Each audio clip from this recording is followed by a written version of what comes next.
ആഹ്ലാദകരമായ രീതിയിൽ ബലികർമ്മം നിർവഹിച്ച് ഇതുപോലെയുള്ള ഈദ്ഗാഹുകളിൽ ഒരുമിച്ചിരിക്കുവാൻ കഴിയുന്നു എന്നത്, നിർഭയത്വത്തോടുകൂടി തക്ബീർ മുഴക്കാൻ കഴിയുന്നു എന്നത് നമ്മൾ അല്ലാഹുവിനെ എത്ര സ്തുതിച്ചാലും മതിയാകാത്ത അവന്റെ മഹത്തായ അനുഗ്രഹങ്ങളിൽ ഒന്നാണ്. നാം തക്ബീർ മുഴക്കിക്കൊണ്ടാണ് ഈ ഈദ്ഗാഹിലേക്ക് കടന്നു വന്നത്.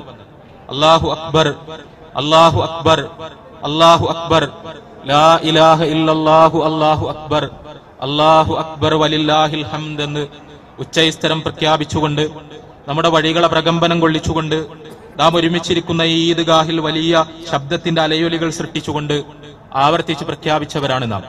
മുസ്ലിം സമുദായത്തിന്റെ പൊതുവായ ദുരന്തം, നമ്മൾ പ്രഖ്യാപിക്കുന്ന കാര്യങ്ങൾ അവ എന്താണ് അർത്ഥമാക്കുന്നത് എന്ന് പലപ്പോഴും നമ്മൾ ആലോചിക്കുന്നില്ല എന്നതാണ്. നമ്മുടെ വാക്കുകളിൽ, നമ്മുടെ അനുഷ്ഠാനങ്ങളിൽ നമ്മൾ പുറമേക്ക് പറഞ്ഞുകൊണ്ടിരിക്കുന്ന കാര്യങ്ങൾ, ആ കാര്യങ്ങളുടെ ആത്മാവ് നമ്മിൽ നിന്ന് ചോർന്നു പോവുകയും നമ്മുടെ ഹൃദയത്തെ അത് സ്പർശിക്കാതിരിക്കുകയും നമ്മുടെ ജീവിതങ്ങളെ അത് പരിവർത്തിപ്പിക്കാതിരിക്കുകയും ചെയ്യുന്ന വലിയ ദുരന്തം. അല്ലാഹു അക്ബർ എന്ന് പറയുമ്പോൾ അല്ലാഹുവാണ് ഏറ്റവും വലിയവൻ എന്നാണ് ആ പ്രഖ്യാപനത്തിന്റെ അർത്ഥം എന്ന് നമുക്കറിയാം. അല്ലാഹു അക്ബർ, അല്ലാഹു അക്ബർ, അല്ലാഹു അക്ബർ. അല്ലാഹുവാണ് ഏറ്റവും മഹാൻ, അല്ലാഹുവാണ് ഏറ്റവും വലിയവൻ, അല്ലാഹുവാണ് ഏറ്റവും ഉന്നതൻ എന്ന് പ്രഖ്യാപിക്കുകയാണ് നമ്മൾ. നമ്മളാരും പ്രഖ്യാപിച്ചിട്ടില്ലെങ്കിലും, നമ്മളാരും പറഞ്ഞിട്ടില്ലെങ്കിലും, നമ്മളാരും സർട്ടിഫൈ ചെയ്തിട്ടില്ലെങ്കിലും അല്ലാഹു തന്നെയാണ് ഏറ്റവും വലിയവൻ. അതിന് നമ്മുടെ തക്ബീറുകൾ കൊണ്ട് പ്രത്യേകമായ ഒരു അടിക്കുറിപ്പെഴുതേണ്ട ആവശ്യമില്ല. പക്ഷേ അല്ലാഹു അക്ബർ എന്ന് പറയുമ്പോൾ അല്ലാഹു വലിയവനാണ് എന്ന് തെളിയിക്കുകയല്ല നമ്മൾ ചെയ്യുന്നത്. മറിച്ച് അല്ലാഹു വലിയവനാണ് എന്ന് എനിക്ക് ബോധ്യപ്പെട്ടിരിക്കുന്നു എന്ന് സൂചിപ്പിക്കുകയാണ്. അല്ലാഹുവാണ് നമ്മൾ അംഗീകരിച്ചാലും ഇല്ലെങ്കിലും ഏറ്റവും ഉന്നതൻ, ഏറ്റവും മഹാൻ. പക്ഷേ എനിക്ക് എന്റെ ജീവിതത്തിൽ അല്ലാഹുവാണ് ഏറ്റവും മഹാൻ എന്ന് ബോധ്യപ്പെട്ടിരിക്കുന്നു. എന്റെ ജീവിതം പരിശോധിക്കുന്നവർക്ക് എന്റെ ജീവിതം അല്ലാഹു അക്ബർ എന്ന തക്ബീർ ധ്വനിയുടെ സാക്ഷ്യമാണ് എന്ന് മനസ്സിലാക്കാൻ കഴിയും എന്ന പ്രഖ്യാപനമാണിത്. അല്ലാഹു അക്ബർ എന്ന് പറയുന്നതിന്റെ കൂടെ തന്നെയാണ് നമ്മൾ ലാ ഇലാഹ ഇല്ലല്ലാഹ് എന്ന് പറയുന്നത്. അല്ലാഹുവല്ലാതെ മറ്റൊരാരാധ്യനുമില്ല എന്ന് പറയുന്നത്. വലില്ലാഹിൽ ഹംദ് എന്ന് പറയുന്നത്, അല്ലാഹുവിനാണ് സർവസ്തുതിയും എന്ന് പറയുന്നത്. ഈ തക്ബീർ ധ്വനിയുടെ സാക്ഷാത്കാരമായിരുന്നു മഹാനായ പ്രവാചകൻ ഇബ്രാഹിം നബി അലൈഹിസ്സലാത്തു വസ്സലാമിന്റെ ജീവിതം.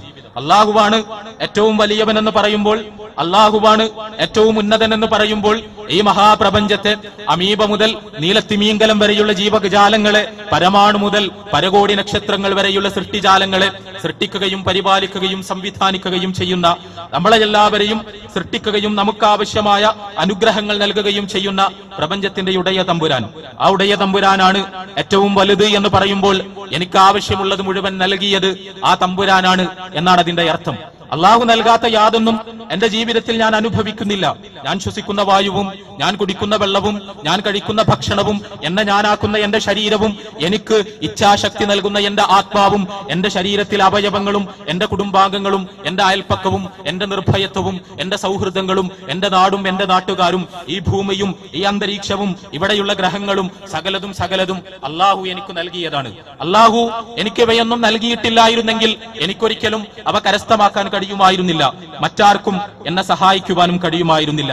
എനിക്ക് എന്റെ ജീവിതത്തിൽ ആവശ്യമായത് മുഴുവൻ നൽകിയത് ഈ പ്രപഞ്ചത്തിന്റെ സൃഷ്ടാവായ പടച്ചതമ്പുരാനാണ് എന്ന് പറയുകയാണ് അല്ലാഹു അക്ബർ എന്ന് പ്രഖ്യാപിക്കുന്നതിലൂടെ നമ്മൾ ചെയ്യുന്നത്.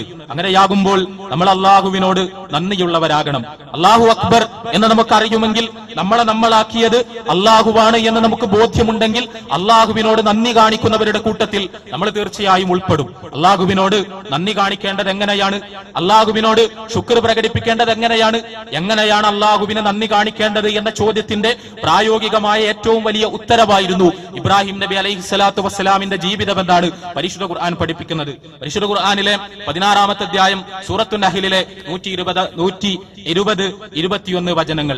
ഇന്ന ഇബ്രാഹിമ കാന ഉമ്മത്തൻ ഖാനിതൻ ലില്ലാഹ്. അല്ലാഹുവിന്റെ മഹത്തായ മനോഹരമായ പ്രയോഗങ്ങളാണ് നമ്മൾ പരിശുദ്ധ ഖുർആനിൽ കാണുന്നത്. ഇന്ന ഇബ്രാഹിമ കാന ഉമ്മത്തൻ. ഇബ്രാഹിം നബി അലൈഹിസ്സലാത്തു വസ്സലാം ഒരു പ്രസ്ഥാനമായിരുന്നു എന്നാണ് പരിശുദ്ധ ഖുർആൻ പറഞ്ഞത്. ഒരു വ്യക്തിയായിരുന്നു എന്നല്ല, ഒരു പ്രസ്ഥാനമായിരുന്നു അദ്ദേഹം. ഖാനിതൻ ലില്ലാഹി ഹനീഫ. മറ്റെല്ലാ ചിന്തകളും വെടിഞ്ഞ് അല്ലാഹുവിലേക്ക് തന്റെ ചിന്തകളെ ഏകാഗ്രമാക്കി ഋജുമാനസ്കനായി അല്ലാഹുവിലേക്ക് മടങ്ങിയ ഒരു പ്രസ്ഥാനം അദ്ദേഹം. വലം യക്കു മിനൽ മുശ്രിക്കീൻ. ബഹുദൈവാരാധകരിൽ പെട്ടവനായിരുന്നില്ല. ഷാക്കിറൻ ലിഅൻഉമി, തനിക്ക് പടച്ച തമ്പുരാൻ നൽകിയ മുഴുവൻ അനുഗ്രഹങ്ങൾക്കും അള്ളാഹുവിനോട് നന്ദി കാണിച്ചവനായിരുന്നു അദ്ദേഹം.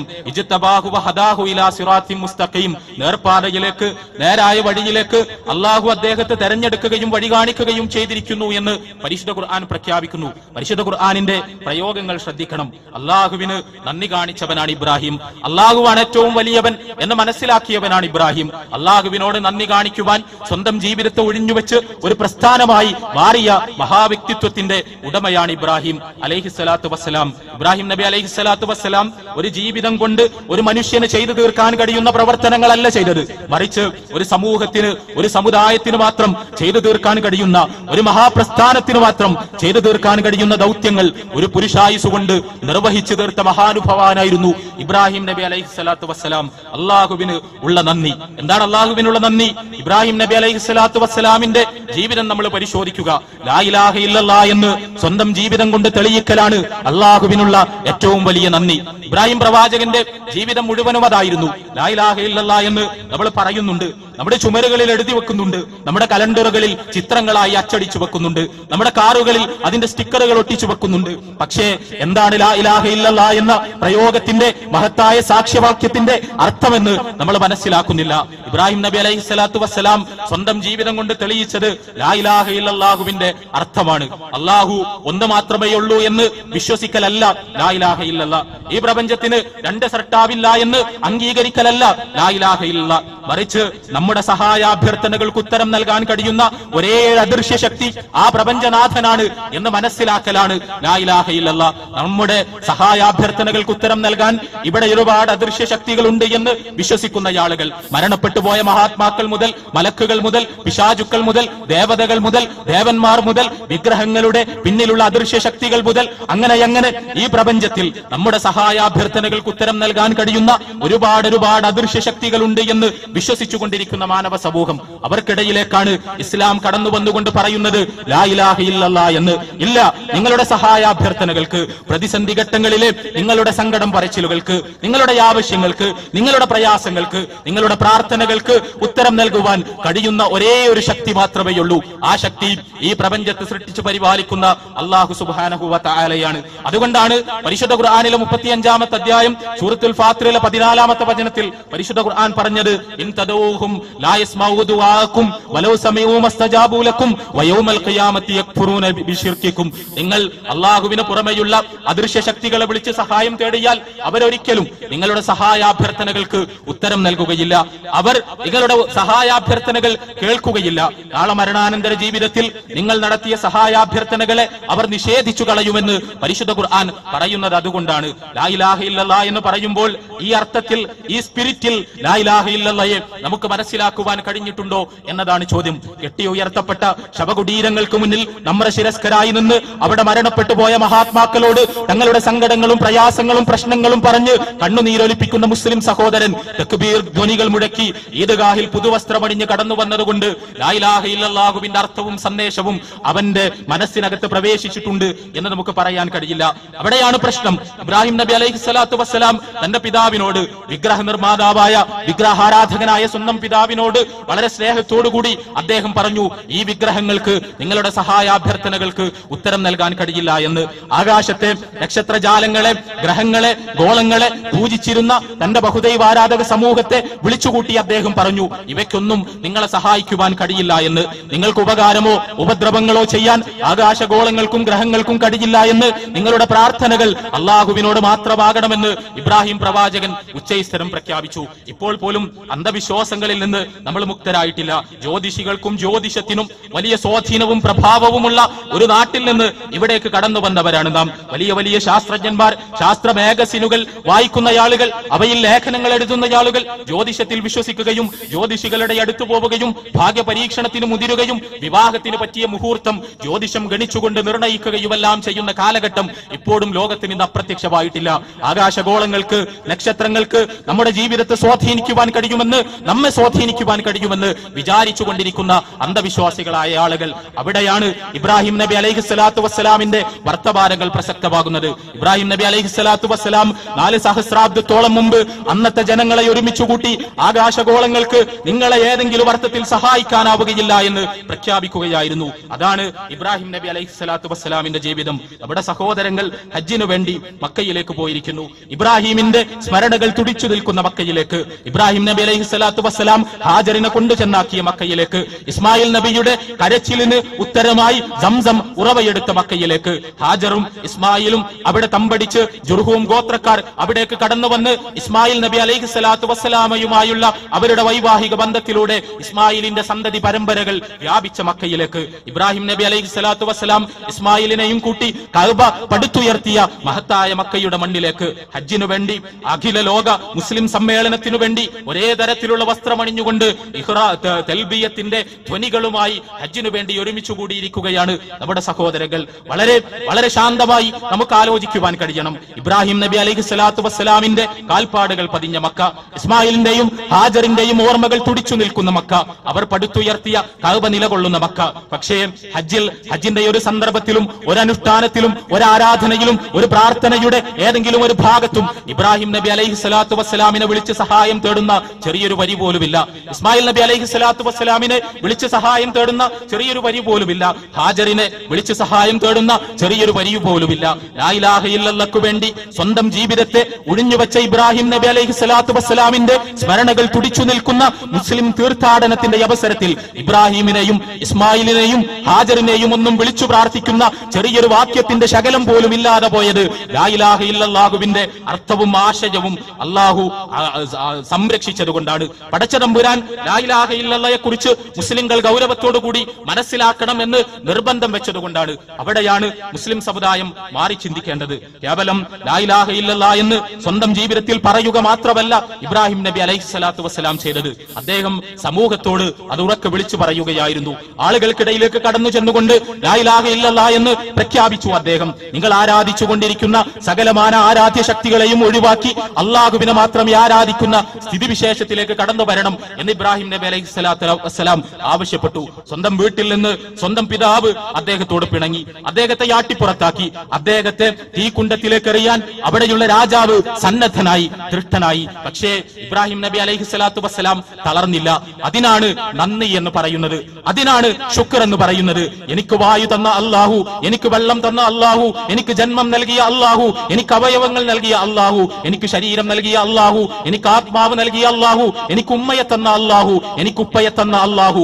ആ അള്ളാഹുവിനെ മാത്രമേ വിളിച്ചു പ്രാർത്ഥിക്കാൻ പാടുള്ളൂ എന്ന്, ആ അള്ളാഹുവിന് പുറമെ മറ്റൊരു അദൃശ്യ ശക്തിക്കും നമ്മുടെ സഹായാഭ്യർത്ഥനകൾക്ക് ഉത്തരം നൽകാൻ കഴിയില്ല എന്ന് സമൂഹത്തിന്റെ മുഖത്തു നോക്കി ധീരമായി പ്രഖ്യാപിക്കുവാൻ എനിക്കാരുടെയും തിട്ടൂരം ആവശ്യമില്ല എന്ന്, ആരുടെയും പിന്തുണ ആവശ്യമില്ല എന്ന്. ആരെന്നെ വെറുത്താലും ആരെന്നെ എതിർത്താലും ആര് മുഖം കറുപ്പിച്ചാലും ആരെന്നെ ബഹിഷ്കരിച്ചാലും ആരെന്നെ ഭീഷണിപ്പെടുത്തിയാലും ഈ ലാ ഇലാഹ ഇല്ലല്ലാഹ് എന്ന് ലോകത്തിനു മുന്നിൽ അള്ളാഹുവിനോടുള്ള നന്ദിയുടെ ഭാഗമായി ഞാൻ ഉറക്കെ പറഞ്ഞുകൊണ്ടേയിരിക്കുമെന്ന പ്രഖ്യാപനം. ആ പ്രഖ്യാപനമാണ് ഇബ്രാഹിം നബി അലൈഹി സ്വലാത്തു വസ്സലാമിന്റെ ജീവിതം. ആ പ്രഖ്യാപനത്തെ കരിച്ചു കളയാൻ നമ്രൂദിന്റെ അഗ്നിനാളങ്ങൾക്ക് കഴിയില്ല. ആ പ്രഖ്യാപനത്തെ കരിച്ചു കളയാൻ ആസറിന്റെ കല്ലേറുകൾക്ക് കഴിയില്ല. ആ പ്രഖ്യാപനം മനസ്സിന്റെ അന്തരാളങ്ങളിൽ നിന്ന് പുറത്തേക്ക് വരുന്ന അള്ളാഹുവിനെ കുറിച്ചുള്ള ബോധ്യത്തിന്റെ വെളിച്ചത്തിലുള്ള പ്രഖ്യാപനമാണ്. ആ പ്രഖ്യാപനമായിരുന്നു ഇബ്രാഹിം നബി അലൈഹി സ്വലാത്തു വസ്സലാമിന്റെ ജീവിതം. ആ പ്രഖ്യാപനത്തെയാണ് പടച്ചതമ്പുരാൻ ജിഹാദ് എന്ന് വിളിച്ചത്. പരിശുദ്ധ ഖുർആനിലെ 22-ാമത്തെ അധ്യായം സൂറത്തുൽ ഹജ്ജിലെ 78-ാമത്തെ വചനം, വജാഹിദു ഫില്ലാഹി ഹഖ്ക ജിഹാദിഹി ഹുവജ്തബാകും വമാ ജഅല അലൈക്കും ഫിദ്ദീനി മിൻ ഖറജ് മില്ലത അബീകും ഇബ്രാഹിം. നിങ്ങൾ അല്ലാഹുവിന്റെ മാർഗ്ഗത്തിൽ മുറപ്രകാരം ജിഹാദ് ചെയ്യണം. ആ ജിഹാദിനു വേണ്ടി അല്ലാഹു തെരഞ്ഞെടുത്തിരിക്കുകയാണ് നിങ്ങളെ. നിങ്ങൾക്ക് മതത്തിന്റെ കാര്യത്തിൽ എന്തെങ്കിലും പ്രയാസമുണ്ടാക്കുവാൻ അല്ലാഹു ഉദ്ദേശിച്ചിട്ടില്ല. ഇബ്രാഹിം നബി അലൈഹി സ്വലാത്തു വസ്സലാമിന്റെ, നിങ്ങളുടെ പിതാവായ ഇബ്രാഹിം നബി അലൈഹി സ്വലാത്തു വസ്സലാമിന്റെ മാർഗ്ഗമാണത്, പാതയാണത് എന്ന് പഠിപ്പിക്കുന്നു പരിശുദ്ധ ഖുർആൻ. ഇബ്രാഹിം നബി അലൈഹി സ്വലാത്തു വസ്സലാം നിർവഹിച്ച ജിഹാദ് അതാണ് തൗഹീദി പ്രബോധനം എന്ന ജിഹാദ്. ലാ ഇലാഹ ഇല്ലല്ലാഹ് എന്ന് ഉറക്കെ പറഞ്ഞുകൊണ്ട് അള്ളാഹുവിനോട് നന്ദി പ്രകാശിപ്പിക്കുക എന്ന ജിഹാദ്. ആ വഴിയിൽ കടന്നു വരുന്ന പ്രതിസന്ധികളെ, വൈതരണികളെ, പ്രയാസങ്ങളെ നിസ്സാരവൽക്കരിച്ച് അതിനെ മറികടന്ന് ഈ പ്രബോധന വീതിയിൽ തളരാതെ പിടിച്ചു നിൽക്കുക എന്ന ജിഹാദ്. ജിഹാദ് എന്താണ് എന്ന് മുസ്ലിം സമൂഹം മറന്നു പോവുകയാണ്. ജിഹാദ് എന്ന് പറഞ്ഞാൽ ആയുധ ഭ്രാന്താണ് എന്ന് വിചാരിക്കുകയാണ്. ജിഹാദ് ജിഹാദ് എന്ന് പറഞ്ഞാൽ രക്തദാഹമാണ് എന്ന് തെറ്റിദ്ധരിക്കുകയാണ്. ജിഹാദ് എന്ന് പറഞ്ഞാൽ പച്ച മനുഷ്യരെ പച്ചക്ക് കഴുത്തറുത്തു കൊല്ലലാണ് എന്ന് വിചാരിക്കുന്ന തലത്തിലേക്ക് മുസ്ലിം സമൂഹം കടന്നു പോവുകയാണ്. നമ്മുടെ അതിർത്തിക്കപ്പുറത്ത് അയൽ നാട്ടിൽ അശാന്തിയുടെ വിത്തുകൾ വിതച്ചുകൊണ്ട് പുതിയ പുതിയ ഭീകര സംഘങ്ങൾ പ്രത്യക്ഷപ്പെടുകയാണ്. അവർ ഇബ്രാഹിമിന്റെ ജീവിതം വായിക്കണം, ഇബ്രാഹിമിന്റെ സന്ദേശത്തിലേക്ക് മടങ്ങിപ്പോകണം. ജിഹാദ് എന്നാൽ ആയുധം ഉപയോഗിച്ച് ഭൂമിയിൽ രക്തം ചിന്തലാണ് എന്ന് കരുതുന്ന ആളുകൾ പരിശുദ്ധ ഖുർആനിലെ 22-ാമത്തെ അധ്യായം സൂറത്തുൽ ഹജ്ജിലെ 78-ാമത്തെ വചനം കണ്ണു നിവർത്തിപ്പിടിച്ച് വായിക്കേണ്ടതാണ്. പരിശുദ്ധ ഖുർആൻ പറഞ്ഞത് വജാഹിദു ഫില്ലാഹി ഹഖ്ക ജിഹാദിഹി, നിങ്ങൾ അല്ലാഹുവിന്റെ മാർഗത്തിൽ ജിഹാദ് ചെയ്യേണ്ട മുറപ്രകാരം ജിഹാദ് ചെയ്യണം എന്ന് പറഞ്ഞ ശേഷം പരിശുദ്ധ ഖുർആൻ പറഞ്ഞത് അത് ഇബ്രാഹിമിന്റെ മാർഗമാണ് എന്നാണ്. നിങ്ങളുടെ പൂർവ്വ പിതാവായ ഇബ്രാഹിം നബി അലൈഹിസ്സലാത്തു വസ്സലാമിന്റെ മാർഗം. ഇബ്രാഹിം നബി ആരോടും യുദ്ധം ചെയ്തിട്ടില്ല, ആരുടെയും കഴുത്തറുത്തിട്ടില്ല, ആരെയും കൊന്നിട്ടില്ല. എവിടെയും അദ്ദേഹം ആയുധം ഉപയോഗിച്ച് രക്തം ചീന്തി ഒരു തരത്തിലുള്ള സായുധ മുന്നേറ്റവും ഇബ്രാഹിം നബി അലൈഹിസ്സലാത്തു വസ്സലാം നടത്തിയിട്ടില്ല. പക്ഷേ ആ ഇബ്രാഹിമാണ് ജിഹാദിന്റെ വിഷയത്തിൽ നിങ്ങൾക്കുള്ള മാതൃക എന്ന്, നിങ്ങളുടെ മില്ലത്ത് എന്ന് പരിശുദ്ധ ഖുർആൻ പറയുമ്പോൾ ജിഹാദിന് കേവലമായൊരു സായുധ ഭാഷ്യം മാത്രമല്ല ഉള്ളത് എന്ന്, ജിഹാദിന്റെ അർത്ഥവും വിവക്ഷയും സ്ഥലകാലങ്ങൾക്കനുസരിച്ച് വ്യത്യാസപ്പെടുമെന്ന് നമുക്ക് മനസ്സിലാക്കാൻ കഴിയും. അവിടേക്കാണ് നമ്മൾ മടങ്ങിപ്പോകേണ്ടത്. പ്രബോധനമാകുന്ന ജിഹാദ്, ആദർശ പ്രബോധനമാകുന്ന ജിഹാദ്, ആ ജിഹാദ് നിർവഹിക്കണമെങ്കിൽ അള്ളാഹുവിന്റെ വലുപ്പത്തെക്കുറിച്ച് നമുക്ക് ഓർമ്മ വേണം. ആ ഓർമ്മയില്ലാതിരിക്കുമ്പോഴാണ് മുസ്ലിം ചെറുപ്പക്കാർ നമ്മുടെ കേരളത്തിലടക്കം പെരുന്നാൾ സുദിനത്തിൽ കള്ളുകുടിച്ച് ബാറുകളിൽ മേശമേൽ വീണ് കിടക്കുന്നത്. അള്ളാഹുവിന്റെ വലുപ്പത്തെക്കുറിച്ചുള്ള ഓർമ്മ അവരുടെ മനസ്സിൽ നിന്ന് നഷ്ടപ്പെടുമ്പോഴാണ്. വിഗ്രഹാരാധകനെ പോലെയാണ് മദ്യപാനി മരണാനന്തര ജീവിതത്തിൽ അള്ളാഹുവിനെ കണ്ടുമുട്ടുക എന്നും മദ്യപാനി സ്വർഗത്തിൽ പ്രവേശിക്കുകയില്ല എന്നും പഠിപ്പിച്ച പ്രവാചകൻ സ്വല്ലല്ലാഹു അലൈഹി വസല്ലമയുടെ അനുയായികൾക്ക് പെരുന്നാൾ നമസ്കാരം കഴിഞ്ഞ് ടൂർ പോയി ബാറിൽ കയറാൻ കഴിയുന്നത് അള്ളാഹുവിന്റെ വലുപ്പത്തെക്കുറിച്ചുള്ള ഓർമ്മയില്ലാത്തത് കൊണ്ടാണ്. ഇസ്മായിൽ നബി അലൈഹി സ്വലാത്തു വസ്സലാമയോട് നിന്നെ അറുക്കാൻ പടച്ചതമ്പുരാന്റെ കൽപ്പനയുണ്ട് എന്ന് പറഞ്ഞപ്പോൾ ഇതാ പിതാവേ എന്നെ അറുത്തുകൊള്ളൂ എന്ന് മറുപടി പറഞ്ഞു ഇസ്മായിൽ നബി അലൈഹി സ്വലാത്തു വസ്സലാം. അങ്ങനെ മറുപടി പറയാൻ നമ്മുടെ മക്കൾക്ക് കഴിയാത്തത് അള്ളാഹുവിന്റെ വലുപ്പത്തെക്കുറിച്ചുള്ള ബോധവും അവരുടെ മനസ്സിലേക്ക് പകർന്നു കൊടുക്കാൻ ഇബ്രാഹിമിനെ പോലെ നമുക്ക് കഴിയാത്തത് കൊണ്ടാണ്.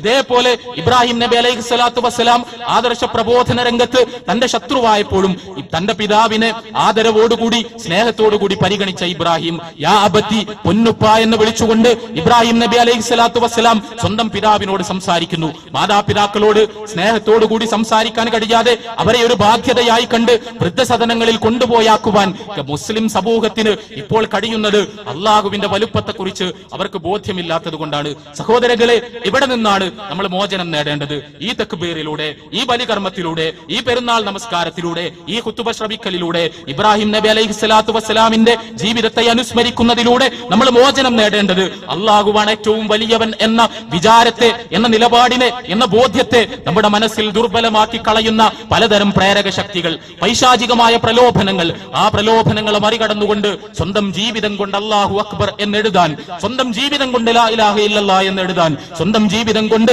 വലില്ലാഹിൽ ഹംദ് എന്നെഴുതാൻ നമുക്ക് കഴിഞ്ഞാൽ തീർച്ചയായും അത് വലിയ വിപ്ലവങ്ങൾ സൃഷ്ടിക്കും. അറഫ പ്രഭാഷണം ഇന്നലെ നമ്മൾ കേട്ടു. റസൂലുള്ളാഹി സ്വല്ലല്ലാഹു അലൈഹി വസല്ലം 1.5 സഹസ്രാബ്ദങ്ങൾക്ക് മുമ്പ് തന്റെ അവസാനത്തെയും ആദ്യത്തെയും ഹജ്ജിൽ വെച്ച് അദ്ദേഹം നിർവഹിച്ച വിടവാങ്ങൽ പ്രഭാഷണം, ലോകപ്രസിദ്ധമായ പ്രഭാഷണം. റസൂലുള്ളാഹി സ്വല്ലല്ലാഹു അലൈഹി വസല്ലം പറഞ്ഞത് ഈ ദിവസത്തെ പോലെ, ഈ മാസത്തെ പോലെ, ഈ നാടിനെ പോലെ നിങ്ങളുടെ രക്തവും നിങ്ങളുടെ അഭിമാനവും നിങ്ങളുടെ സ്വത്തും പവിത്രമാണ് എന്നാണ് റസൂലുള്ളാഹി സ്വല്ലല്ലാഹു അലൈഹി വസല്ലം അറഫ പ്രസംഗത്തിൽ പറഞ്ഞത്. നിങ്ങളുടെ പ്രാകൃതമായ ഗോത്ര കുടിപ്പകയുടെ അടിസ്ഥാനത്തിലുള്ള എല്ലാ രക്തദാഹത്തെയും ഞാൻ നിരോധിച്ചിരിക്കുന്നു എന്നാണ്. അത് പറഞ്ഞുകൊണ്ടാണ് റസൂലുള്ളാഹി സ്വല്ലല്ലാഹു അലൈഹി വസല്ലം ഈ ലോകത്തിൽ ഇത് കടന്നുപോയത്. പക്ഷേ ആ പ്രവാചകന്റെ ചര്യ ഉദ്ധരിച്ചുകൊണ്ട്, ആ പ്രവാചകന്റെ ഹദീസുകൾ ദുർവ്യാഖ്യാനം ചെയ്തുകൊണ്ട്, ആ പ്രവാചകന്റെ ജീവിതത്തിലെ സംഭവങ്ങളെ സന്ദർഭങ്ങളിൽ നിന്ന് അടർത്തിയെടുത്തുകൊണ്ട് മനുഷ്യർ കേട്ടാൽ അറക്കുന്ന ഭീകര പ്രവർത്തനങ്ങൾക്ക് നേതൃത്വം നൽകി പ്രവാചകന്റെ പിന്തുടർച്ചയാണ് ഞങ്ങൾ അവകാശപ്പെടുന്നത് എന്ന് വ്യക്തമാക്കുന്ന ആളുകൾ അവർ ലോകത്ത് ജീവിച്ചുകൊണ്ടിരിക്കുന്നു എന്നതാണ് നമ്മുടെ ദുരന്തം. മുസ്ലിം നാടുകളിൽ കലാപങ്ങൾ ഉണ്ടാക്കി ഭരണാധികാരികൾക്കെതിരിൽ പല രീതിയിലുള്ള പ്രക്ഷോഭങ്ങൾക്ക് നേതൃത്വം നൽകി മുസ്ലിങ്ങളെ കാഫിറുകളായി പ്രഖ്യാപിച്ച് അവരുടെ തലയെറുക്കലാണ് ഏറ്റവും വലിയ ഇസ്ലാമിക ദൗത്യവും ധർമ്മവും എന്ന് വിചാരിക്കുന്ന ആളുകൾ ഒടുവിൽ മുസ്ലിം സഹോദരങ്ങൾ കൂട്ടം കൂട്ടമായി അഭയാർത്ഥി ക്യാമ്പുകളിലേക്ക് പ്രവേശിച്ച് എവിടെയാണ് ഒരു അഭയം എന്ന് കരുതി ലോകം മുഴുവൻ അലയുന്ന ദുസ്ഥിതി സൃഷ്ടിച്ച ശേഷവും ഞങ്ങൾ നിർവഹിച്ചത് ഇസ്ലാമിക ധർമ്മം തന്നെയാണ് എന്ന് ആണയിടുന്ന വിവരദോഷികൾ അവരോട് ബറാഅ് പ്രഖ്യാപിക്കാൻ, അവരോട് ശത്രുത പ്രഖ്യാപിക്കാൻ, നിങ്ങളുമായി ഞങ്ങൾക്ക് ബന്ധമില്ലെന്ന് പറയാൻ, ഞങ്ങളുടെ പ്രവാചകന് നിങ്ങളുടെ തോന്നിവാസങ്ങളുമായി യാതൊരു ബന്ധവുമില്ല എന്ന് പ്രഖ്യാപിക്കുവാൻ നമുക്ക് തീർച്ചയായും കഴിയേണ്ടതുണ്ട്. ഇത് വളരെ ഗൗരവത്തോടുകൂടി കാണാൻ നമുക്ക് കഴിയണം. മുമ്പ് ഉണ്ടായതുപോലെയല്ല. ഇപ്പോൾ ഭീകരവാദികൾ പ്രവാചകനെ നേർക്കുനേരെ ഉദ്ധരിക്കുകയാണ്. പ്രവാചകന്റെ ജീവിതത്തിൽ നിന്ന് സംഭവങ്ങളെ അടർത്തിയെടുത്ത് ദുർവ്യാഖ്യാനിക്കുകയാണ്. തങ്ങളുടെ താന്തോന്നിത്തങ്ങൾക്ക് തെളിവുണ്ടാക്കുകയാണ്. പ്രിയപ്പെട്ട സഹോദരങ്ങളെ, നമ്മുടെ ജിഹാദ് അതാകണം. ഇബ്രാഹീമിന്റെ കാൽപ്പാടുകൾ പിന്തുടർന്നുകൊണ്ടുള്ള ജിഹാദ്, പ്രവാചകന് വേണ്ടി സംസാരിക്കുക എന്ന ജിഹാദ്, ഞങ്ങളുടെ പ്രവാചകൻ നിങ്ങൾ പറയുന്ന തരത്തിലുള്ളയാളല്ല എന്ന് ലോകത്തെ ബോധ്യപ്പെടുത്താനുള്ള ജിഹാദ്, പ്രവാചകന്റെ യഥാർത്ഥത്തിലുള്ള വ്യക്തിത്വം ലോകത്തിന് മുന്നിൽ അവതരിപ്പിക്കുവാനുള്ള ജിഹാദ്, ആ ജിഹാദിൽ നമുക്ക് വിജയിക്കുവാൻ കഴിയുമ്പോഴാണ്, നമ്മുടെ പ്രിയപ്പെട്ട പ്രവാചകന്റെ സ്വല്ലല്ലാഹു അലൈഹി വസല്ലം വ്യക്തിത്വത്തെ ലോകത്തിന് മുന്നിൽ സംരക്ഷിക്കുവാൻ നമ്മൾ പ്രയത്നിക്കുമ്പോഴാണ് ജിഹാദിന്റെ യഥാർത്ഥത്തിലുള്ള മധുരങ്ങളിലേക്ക് നമ്മൾ പ്രവേശിക്കുക. അള്ളാഹു മുസ്ലിം ലോകത്തിന്റെ വ്യത്യസ്ത ഭാഗങ്ങളിൽ പീഡനങ്ങളും പ്രയാസങ്ങളും അനുഭവിച്ചുകൊണ്ടിരിക്കുന്ന, കൂട്ടവംശഹത്യകൾക്കിരയായിക്കൊണ്ടിരിക്കുന്ന, അഭയാർത്ഥി ക്യാമ്പുകളിൽ പിടഞ്ഞുകൊണ്ടിരിക്കുന്ന, ഒരു നേരത്തെ സ്വസ്ഥതക്കും സമാധാനത്തിനും വേണ്ടി വാവിട്ട് കരഞ്ഞുകൊണ്ടിരിക്കുന്ന നമ്മുടെ പ്രിയപ്പെട്ട സഹോദരങ്ങൾക്ക് എല്ലാ അർത്ഥത്തിലുള്ള മനസ്സമാധാനവും നൽകുമാറാകട്ടെ. നമ്മുടെ ഏത് അവർക്ക് വേണ്ടിയുള്ള പ്രാർത്ഥനയായി മാറട്ടെ. അവരുടെ സ്വൈരത്തിനും സ്വസ്ഥതക്കും വേണ്ടിയുള്ള നിഷ്കളങ്കമായ ആഗ്രഹമായി നമ്മുടെ ഈദ് മാറട്ടെ എന്ന് നമുക്ക് പ്രാർത്ഥിക്കാം. അതോടൊപ്പം നമ്മുടെ പ്രിയപ്പെട്ട മാതാപിതാക്കൾ, നമ്മുടെ പ്രിയപ്പെട്ട സുഹൃത്തുക്കൾ, വൃദ്ധരായ ആളുകൾ, രോഗികളായ ആളുകൾ, അവർക്കെല്ലാം സൗഖ്യമുണ്ടാകട്ടെ എന്ന്, സമാധാനമുണ്ടാകട്ടെ എന്ന്, സ്വൈരമുണ്ടാകട്ടെ എന്ന് ഈ ഈദിന്റെ ദിനത്തിൽ നമുക്ക് പ്രാർത്ഥിക്കാം. അല്ലാഹുവേ, ഞങ്ങൾക്ക് റസൂലുള്ളാഹി സ്വല്ലല്ലാഹു അലൈഹി വസല്ലമയുടെ യഥാർത്ഥ വ്യക്തിത്വം ലോകത്തിന് മുന്നിൽ അവതരിപ്പിക്കുവാനുള്ള ത്രാണിയും കെൽപ്പും ഈ ഈദ് ദിനത്തിൽ ഈ കൂടുതലായി പ്രദാനം ചെയ്യണമേ. നമ്മുടെ നാട്ടിൽ പ്രവാചകൻ സ്വല്ലല്ലാഹു അലൈഹി വസല്ലമ ഈ രീതിയിൽ വിമർശിക്കപ്പെടുകയും തെറ്റിദ്ധരിക്കപ്പെടുകയും ഭീകരവാദികൾ അദ്ദേഹത്തിന്റെ ജീവിതചര്യ ദുർവ്യാഖ്യാനിച്ചു കൊണ്ടിരിക്കുകയും എല്ലാം ചെയ്യുന്ന സാഹചര്യത്തിൽ പ്രവാചകനെ യഥാരീതിയിൽ പൊതുസമൂഹത്തിന് പരിചയപ്പെടുത്താനുള്ള വളരെ ആസൂത്രിതമായ പ്രബോധന യത്നങ്ങൾ നമ്മുടെ നാട്ടിൽ നടന്നുകൊണ്ടിരിക്കുകയാണ്. കേരള നദുവത്തുൽ മുജാഹിദിന്റെ കീഴിൽ മുജാഹിദ് പ്രസ്ഥാനത്തിന്റെ പ്രവർത്തകർ കേരളത്തിന്റെ വ്യത്യസ്ത ഭാഗങ്ങളിൽ നബി പ്രചരണ പരിപാടികൾ നടത്തിക്കൊണ്ടിരിക്കുന്നു. ഈ കുവൈത്തിൽ ഇൻഷാ അല്ലാഹ് ഈ രീതിയിൽ നമ്മുടെ സമൂഹത്തിന് പ്രവാചകന്റെ യഥാർത്ഥ വ്യക്തിത്വം വ്യക്തമാക്കി കൊടുക്കുന്നതിന് വേണ്ടിയുള്ള പ്രചരണ പ്രവർത്തനങ്ങൾക്ക് തുടക്കമാവുകയാണ്. ഒരു പുതിയ പ്രഭാതം കുവൈത്തിൽ വിരിയുകയാണ്.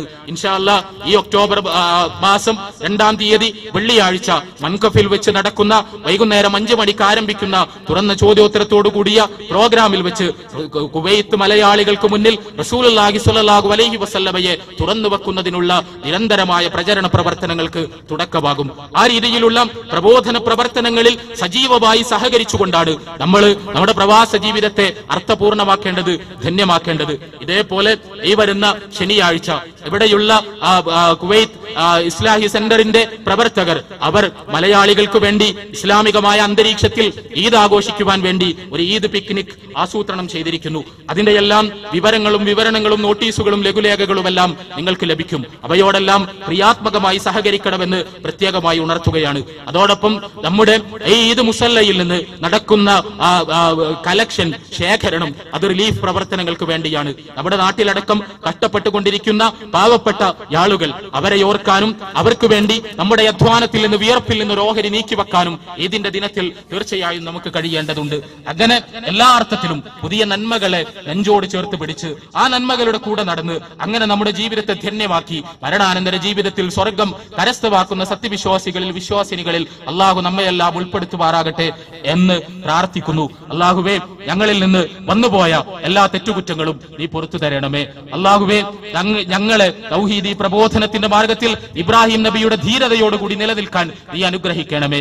അള്ളാഹുവേ, ഞങ്ങൾക്ക് റസൂലുള്ളാഹി സ്വല്ലല്ലാഹു അലൈഹി വസല്ലമയുടെ യഥാർത്ഥത്തിലുള്ള ചിത്രം ലോകത്തിന് മുന്നിൽ അവതരിപ്പിക്കുവാനുള്ള കെൽപ്പ് നൽകണമേ. അള്ളാഹുവേ, കടബാധ്യതകൾ കൊണ്ട് പ്രയാസപ്പെടുന്ന ഞങ്ങളിലെ സുഹൃത്തുക്കൾക്ക് നീ ആശ്വാസം നൽകണമേ. അള്ളാഹുവേ, കുടുംബത്തിന് ഒരു തണൽ നൽകാൻ വേണ്ടി ഈ അറബ് നാട്ടിൽ വന്ന് പടിയെടുത്ത് ഉയർത്തുകൊണ്ടിരിക്കുന്നവരാണ് ഞങ്ങളെല്ലാവരും. ഞങ്ങളുടെ ലക്ഷ്യങ്ങൾ പൂർത്തീകരിക്കുവാനും ഞങ്ങളുടെ കുടുംബങ്ങളുടെ സ്വപ്നങ്ങളെ സാർത്ഥകമാക്കാനും നീ അനുഗ്രഹിക്കുമാറാകണമേ. അള്ളാഹുവേ, ഞങ്ങളുടെ ഖബറിൽ നീ വെളിച്ചം നിറക്കുകയും നരകശിക്ഷയിൽ നിന്ന് ഞങ്ങളെ രക്ഷപ്പെടുത്തുകയും സ്വർഗത്തിൽ ഞങ്ങളെ ഒരുമിച്ച് കൂട്ടുകയും ചെയ്യണമേ. അല്ലാഹുമ്മ അജിർനാ മിനന്നാർ, അല്ലാഹുമ്മ അജിർനാ മിനന്നാർ, അല്ലാഹുമ്മ അജിർനാ മിനന്നാർ, അല്ലാഹുമ്മ അദ്ഖിൽനൽ ജന്ന, അല്ലാഹുമ്മ അദ്ഖിൽനൽ ജന്ന, അല്ലാഹുമ്മ അദ്ഖിൽനൽ ജന്ന.